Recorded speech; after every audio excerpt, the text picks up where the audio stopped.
इस कहानी के समय मैं अभी भी अपने दोस्त शर्लक होम्स के फ्लैट में लंदन के बेकर स्ट्रीट में रह रहा था। बहुत सुबह एक युवा महिला जो काले कपड़े पहने हुई थी हमसे मिलने आई। वह थकी हुई और उदास लग रही थी और उसका चेहरा बहुत सफेद था। मुझे डर लग रहा है, मौत का डर मिस्टर होम्स, वह चिल्लाई। कृपया मेरी मदद करें, मैं अभी 30 की भी नहीं हुई और मेरे बाल देखिए कितने सफेद हो गए हैं। मुझे बहुत डर लग रहा है।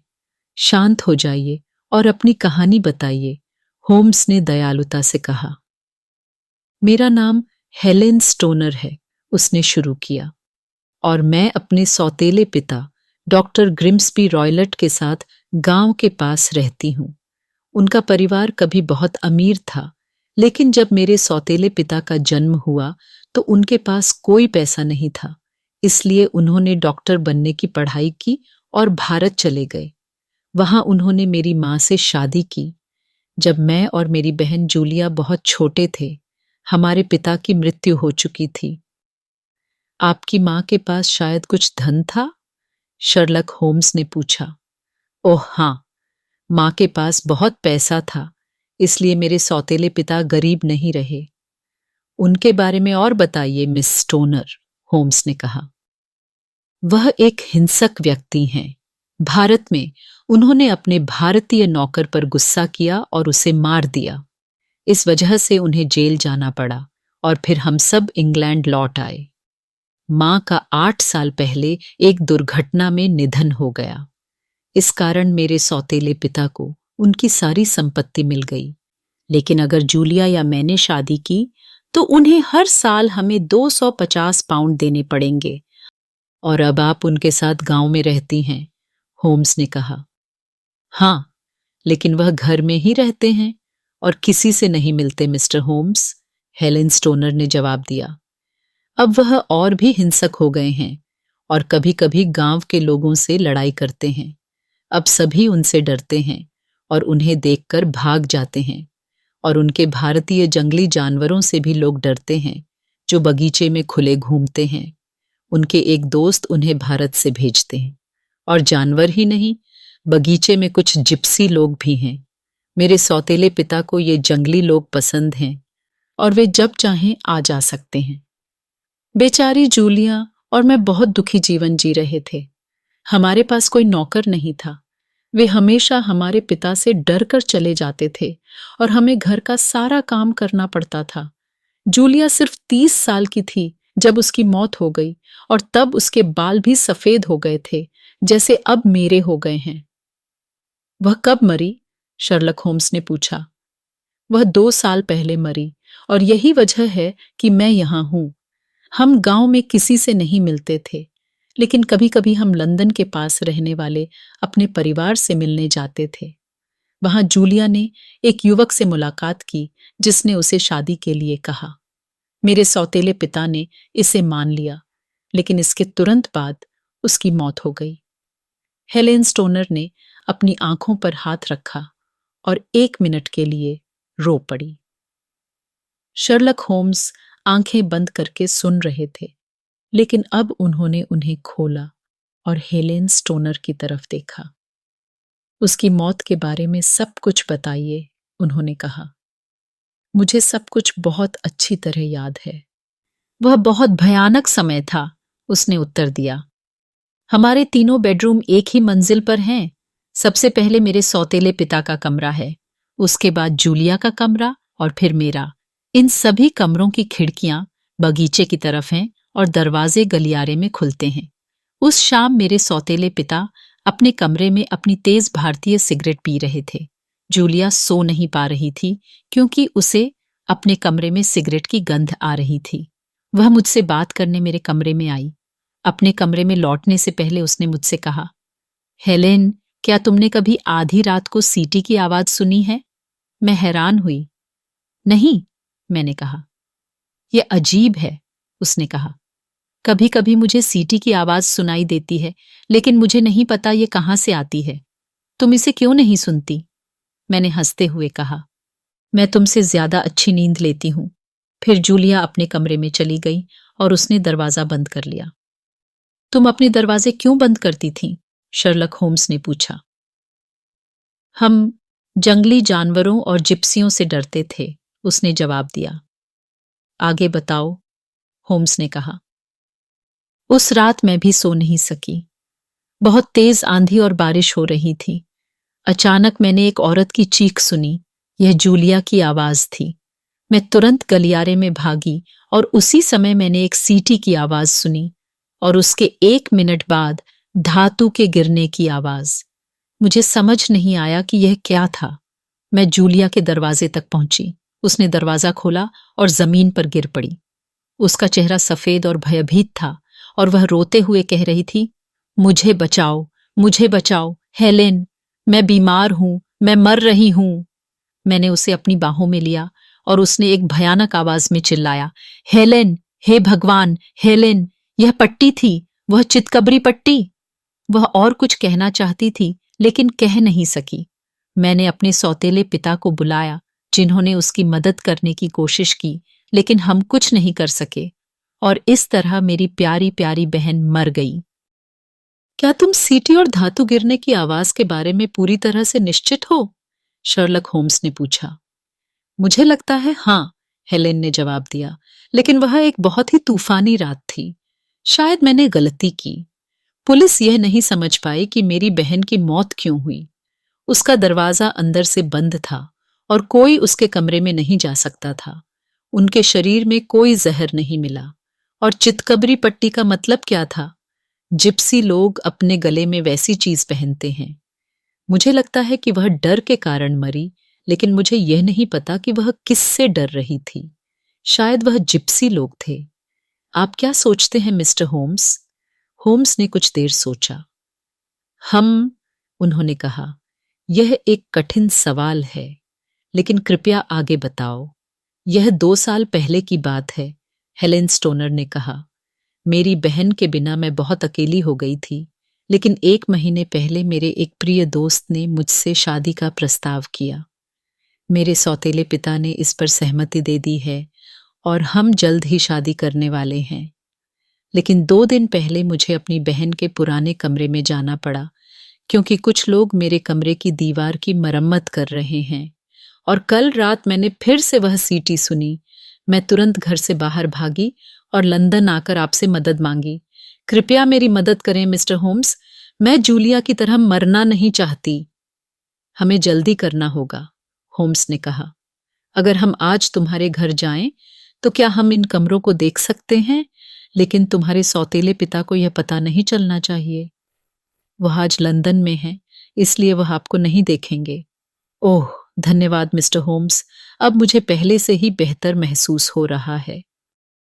शर्लॉक होम्स सुबह के समय कहीं बाहर गए, लेकिन दोपहर के खाने तक वापस आ गए। इसके बाद हम ट्रेन से गांव की ओर गए और टैक्सी से डॉक्टर रॉयलट के घर पहुंचे।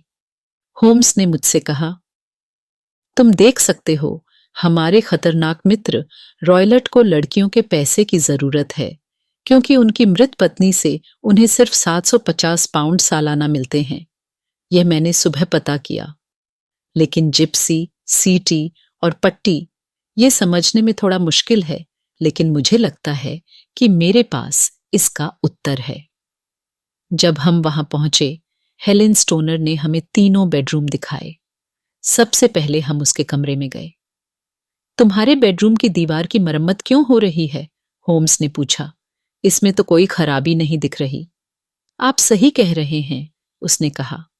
मुझे लगता है यह मुझे मेरी बहन के कमरे में ले जाने की एक योजना थी। हाँ, होम्स ने कहा। फिर हम जूलिया के कमरे में गए और होम्स ने खिड़कियों का ध्यान से निरीक्षण किया। कोई भी बाहर से अंदर नहीं आ सकता, उन्होंने कहा।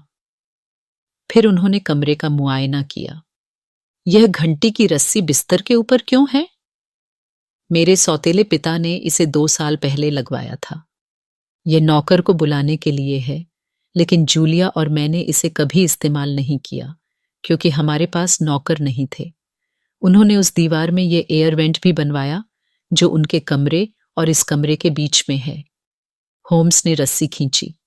लेकिन यह काम नहीं कर रही है, उन्होंने कहा। यह अजीब है। और यह एयर वेंट के ठीक ऊपर है। यह भी रोचक है। अंदरूनी दीवार में एयर वेंट क्यों है? एयर वेंट तो आमतौर पर बाहरी दीवारों में होते हैं। फिर हम डॉक्टर रॉयलट के कमरे में गए। होम्स ने दीवार के पास एक बड़ा धातु का बॉक्स देखा।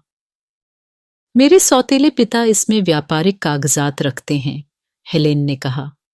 क्या वह इसमें बिल्ली भी रखते हैं? होम्स ने पूछा। देखो, बॉक्स के ऊपर एक प्लेट में दूध रखा है। फिर उन्होंने कहा, अब मिस स्टोनर, मुझे लगता है कि तुम्हारी जान खतरे में है। आज रात मेरे दोस्त वॉटसन और मैं तुम्हारी बहन के कमरे में रुकेंगे, जहां तुम फिलहाल सो रही हो। हेलेन और मैं हैरानी से उनकी ओर देखने लगे। हाँ, हमें ऐसा करना होगा, होम्स ने कहा। हम गांव के होटल में एक कमरा लेंगे। जब तुम्हारे सौतेले पिता सोने चले जाएं, तो अपनी बहन के कमरे की खिड़की में एक रोशनी जलाकर छोड़ देना और वहां से बाहर आ जाना। फिर हम खिड़की से अंदर आएंगे और सीटी की आवाज और धातु गिरने की आवाज का इंतजार करेंगे। मेरी बहन की मौत कैसे हुई मिस्टर होम्स? क्या आप जानते हैं? कृपया मुझे बताइए, हेलेन ने कहा। उसने शर्लॉक होम्स का हाथ पकड़ लिया। मुझे पहले और जानकारी चाहिए मिस स्टोनर। अब अलविदा कहता हूं और डरो मत, होम्स ने जवाब दिया। हम गांव की ओर चल दिए और होम्स ने मुझसे कहा, आज रात खतरनाक होगी वॉटसन। रॉयलट बहुत हिंसक व्यक्ति है, लेकिन अगर मैं आपकी मदद कर सकूं तो जरूर करूंगा, मैंने कहा। धन्यवाद वॉटसन, मुझे तुम्हारी मदद की जरूरत होगी। क्या तुमने घंटी की रस्सी और एयर वेंट देखा? मैं एयर वेंट के बारे में पहले से जानता था।